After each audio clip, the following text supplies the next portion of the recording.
The rain hammered softly against the windows of Buckingham Palace. On the morning, everything changed. Inside the royal residence, the atmosphere felt unusually tense, even by royal standards. Courtiers moved through the marble corridors with lowered voices, and every conversation seemed to stop the moment someone important entered the room. Something major was happening behind closed doors, and only a handful of people knew the full truth. At the center of it all sat Prince William, calm and unreadable, reviewing documents that would permanently reshape the balance of power inside the monarchy. For years, the future king had waited patiently while others maneuvered around him, quietly building influence behind palace walls. But now the waiting was over. A decision had finally been made, and it would place one of the royal family's most valuable private estates directly into William's hands. The transfer was not simply about money. It was about control, about legacy, about who would shape the future of the monarchy after decades of internal tension, old grudges, and carefully hidden rivalries. And according to insiders, no one took the news harder than Queen Camilla and the people closest to her. For years, Camilla's family had enjoyed a level of access to royal life that many believed would continue indefinitely. Invitations flowed naturally. Connections opened doors. Business opportunities appeared where few expected them. Whether officially acknowledged or not, being connected to the queen consort carried enormous influence. It changed how people answered phone calls. It changed who returned emails. It changed who received invitations to private dinners and charity events attended by Britain's elite. But royal privilege has always depended on one fragile thing: proximity to power. And now that power was shifting. The estate at the center of the storm had long represented far more than land and buildings. Spread across enormous sections of the British countryside, the property included historic homes, farmland, investment holdings, conservation areas, and luxury developments that generated extraordinary annual revenue. For generations, it had quietly funded the lifestyle and operations of the heir to the throne. When ownership officially transferred to William, palace insiders reportedly understood the deeper message immediately. The future of the monarchy was no longer theoretical. It had begun. The change was especially significant because William approached royal responsibility very differently from his father, King Charles III. Charles had always been deeply emotional about architecture, heritage, and tradition. William, however, had developed a reputation for something colder and more modern.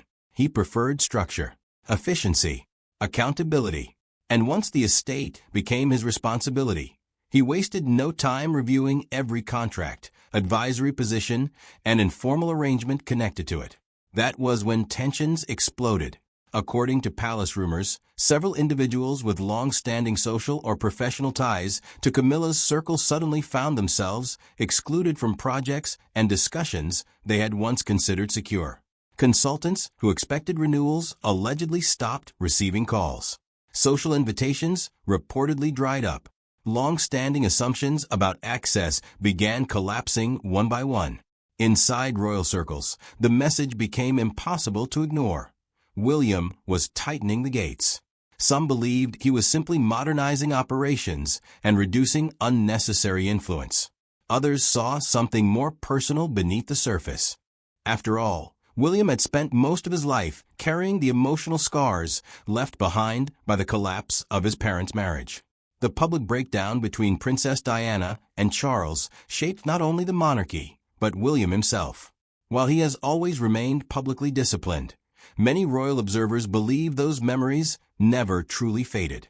The future king understood better than anyone how deeply the past still haunted public perceptions of the royal family. And as he prepared for the enormous responsibilities waiting ahead, sources claimed he had become determined to ensure that royal institutions could never again appear vulnerable to outside influence or family favoritism. Whether fair or unfair, Camilla's relatives became caught in that effort.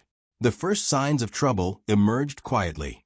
A luxury hospitality proposal connected indirectly to figures associated with Camilla's wider social network reportedly failed to move forward after internal reviews. Then came whispers that estate managers had begun re-examining older agreements involving land use, consultancy work, and financial arrangements tied to various royal properties. None of it appeared illegal. None of it produced public scandal. But the direction was unmistakable. William's team was cleaning house. The impact inside Clarence House was immediate. Staff members allegedly noticed a dramatic change in mood around Camilla. Meetings became shorter. Private conversations lasted longer. The usually composed queen consort appeared increasingly frustrated behind closed doors.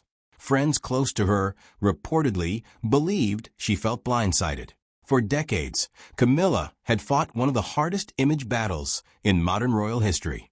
After Diana's death, public anger toward her reached levels that many thought impossible to overcome. Yet slowly, through patience and careful public service, she rebuilt her standing. By the time Charles became king, she had finally secured acceptance from much of the British public. But acceptance, she was now discovering, did not necessarily guarantee lasting institutional power, because the monarchy ultimately revolves around bloodline succession. And in that system, William's authority carried a weight even the queen consort could not easily challenge. As tensions mounted, stories of private disagreements reportedly spread between royal households. Nothing public ever surfaced directly, of course. The monarchy survives through silence. Palace officials understand that the appearance of unity is often just as important as unity itself. But behind the scenes, the atmosphere allegedly became icy. William remained firm. Several longtime advisors close to the Prince of Wales believed he viewed the estate transition as a defining moment in his preparation for kingship. Every decision would send a signal about the kind of monarch he intended to become one day. Showing hesitation now, they argued, would only encourage future interference. So he continued forward. The most painful consequences reportedly involved individuals who had grown accustomed to operating comfortably within royal-connected networks for years.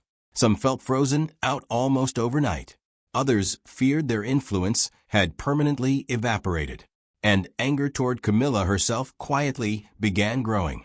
According to insiders, certain members of her wider family circle believed she should have been able to stop what was happening. After all, she was the king's wife. If anyone could persuade Charles to intervene, surely it would be her. But that assumption underestimated how delicate the balance between Charles and William had become. By this stage in his reign, Charles understood that preserving stability with his heir was absolutely essential.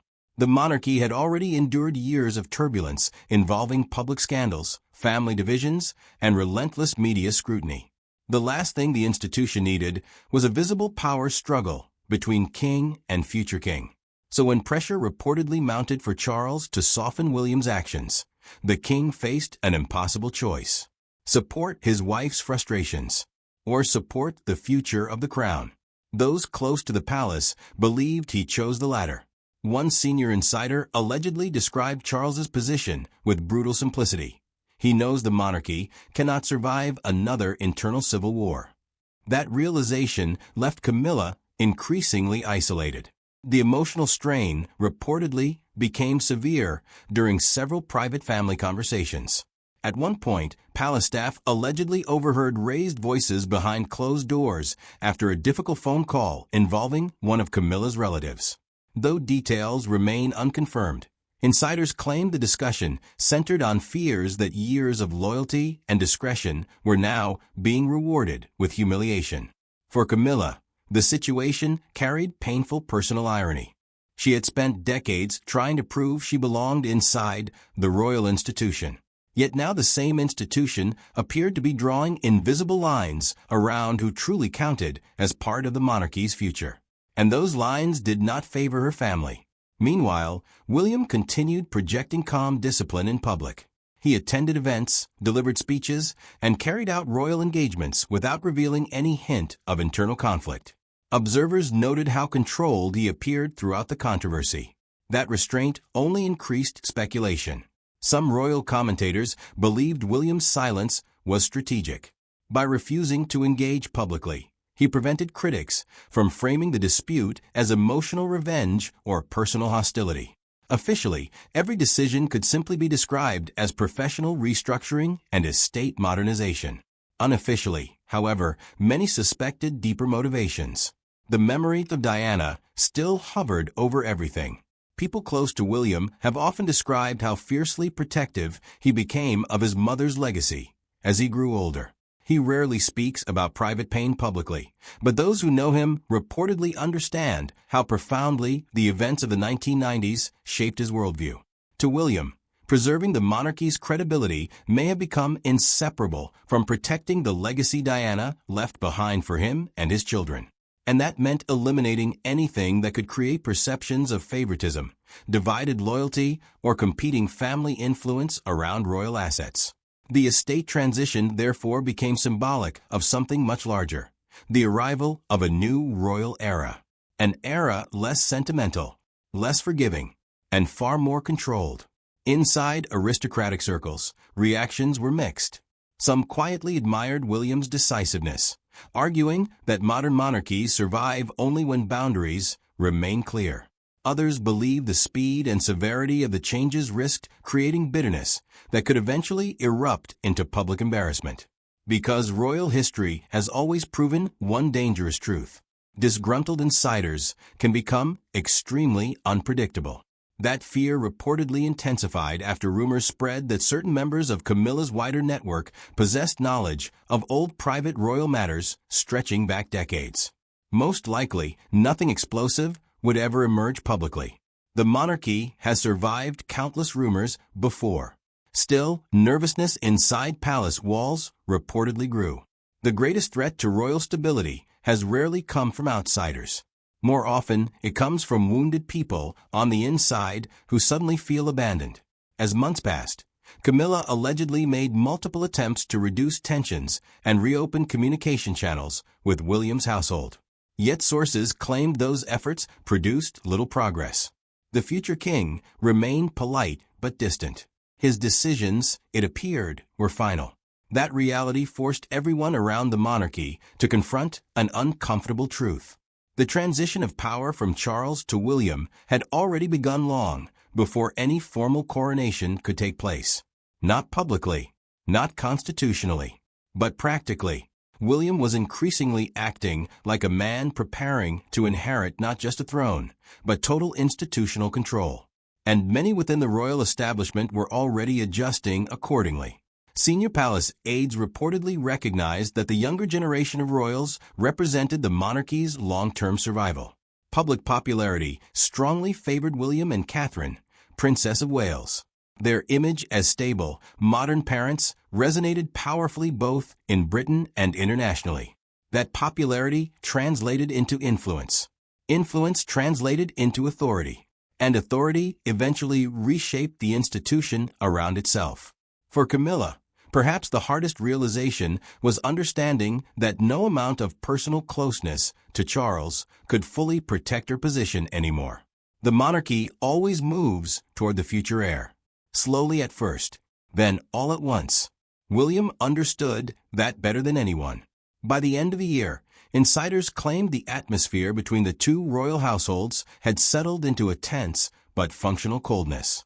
Public appearances remained professional. No visible confrontations occurred.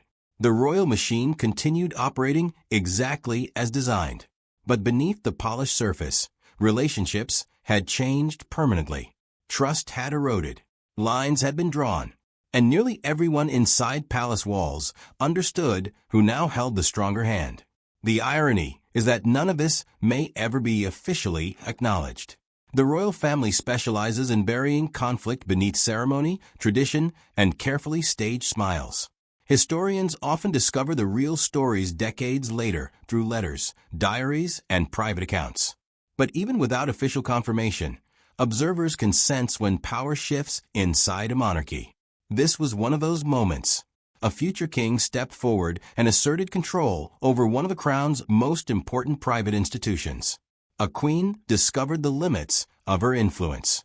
and an entire network of people who once felt secure suddenly realized the royal world they depended on was disappearing faster than they ever imagined. Because in the end, royal history